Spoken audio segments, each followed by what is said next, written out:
हमारे बहुत से भाई, बहुत सारे चचा को नहीं पता है कि ये हम लोग काला धागा, ये काली पट्टी क्यों बांधे हुए हैं। तो असल में ये क्या है कि आप लोग सुने होंगे कि वक्फ तरमीमी बिल जो कि मोदी सरकार लेकर के आई है, सबसे पहले तो उससे पहले ये समझना होगा कि वक्फ क्या है। तो सबसे पहले ये समझ लिया कि वक्फ क्या है।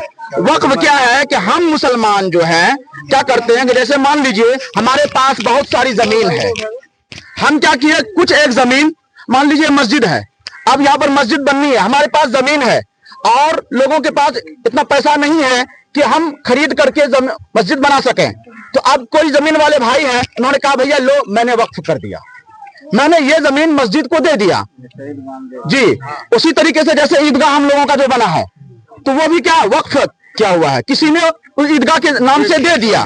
तो वही वो जो जमीनें जो है ये मोदी सरकार क्या करी, तो ये बहुत ही बड़े लेवल में, मतलब ये पूरा एक बोर्ड है, वक्फ बोर्ड जो है, उसके इसमें बहुत सारी जमीनें हैं जहां पर बहुत सारे ईदगाह बने हुए हैं और कब्रिस्तान बने हुए हैं, मदारिस बने हुए हैं, बहुत बड़े बड़े मसाजिद बने हुए हैं। तो ये मोदी सरकार इस कानून को इसलिए ला रही है कि उसमें वो कुछ मतलब कि अपना कुछ डाल करके वो ये चाह रही है कि ये तो है किसकी प्रॉपर्टी, मुसलमानों की प्रॉपर्टी है, इसमें हिंदुओं का कुछ भी नहीं है। लेकिन मोदी सरकार इसमें हिंदुओं को लाना चाह रही है, इसका जिम्मेदार हिंदुओं को बनाना चाह रही है। उसका नुकसान क्या होगा, उसका नुकसान यह होगा कि आगे चल करके जब वो इस बिल में, ये जो बिल आया है वो बिल जब पास हो जाएगा तो फिर वो मोदी सरकार उसमें कुछ हिंदुओं को उसमें घुसा देंगे, फिर वो उसके अधीन हो जाएगा, फिर वो उसके मालिक बन जाएंगे, फिर वो जो चाहेंगे वो करेंगे। फिर उसका नुकसान क्या होगा कि मान लीजिए अभी मदरसा बना हुआ है, कल होकर के मोदी सरकार कहेगी ये मस्जिद, ये मदरसा अवैध है, ये जमीन हमारी है, ये जमीन सरकार की है, वक्फ की जमीन को वो अपनी जमीन कह करके मदरसा को तोड़ देगी। मस्जिद की जमीन है, कल होकर के फिर वो केस लेकर के आएगी कि ये जमीन जो है, ये मदरसा जो है, ये मस्जिद जो है, ये सरकारी जमीन में है, इसलिए मस्जिद को तोड़ दिया जाए।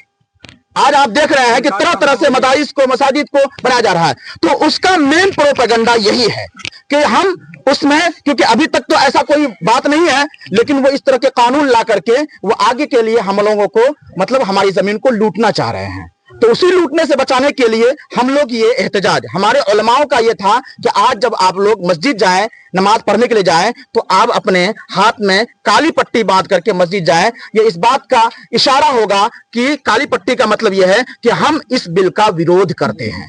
आप समझ में आ गया आप लोगों को कि ये काली पट्टी क्यों बांधे हैं। ये एक तरीके से प्रोटेस्ट है, हम लोग एहतजाजन ये बांधे हैं, ये किसी खुशी में बहुत।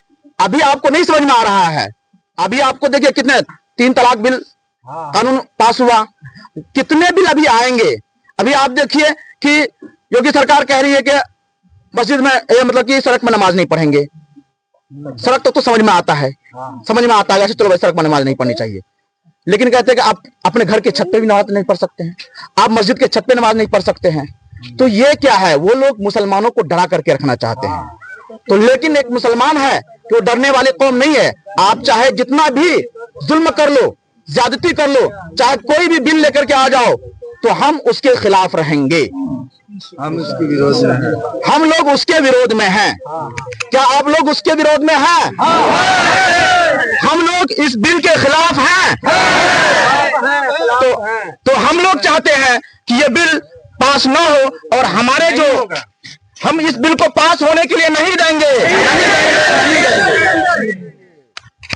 ठीक है, तो हम लोग दुआ भी करें अल्लाह तबारक व तआला से, क्योंकि ये मोदी सरकार पूरे तरीके से ये कोशिश कर रही है कि रमजान के बाद, ईद के बाद जस्ट वो बिल लेकर के आने जा रही है। तो हम लोग, इसलिए हमारे उलमाए किराम ने, नीतीश कुमार जी ने जो दावत की, उसके दावत की मुखालफत की। हम आपके दावत में नहीं शामिल होंगे, क्योंकि नीतीश कुमार वो मोदी जी के साथ हैं, वो इस बिल के समर्थन में है। और चंद्रबाबू नायडू जो वहां पर क्या नाम है, महाराष्ट्र नहीं, आंध्र प्रदेश के, तो इन दोनों, अभी जो मोदी सरकार जो टिकी हुई है, ये इन्हीं दोनों की वजह से है। अगर ये दोनों अगर हट जाते हैं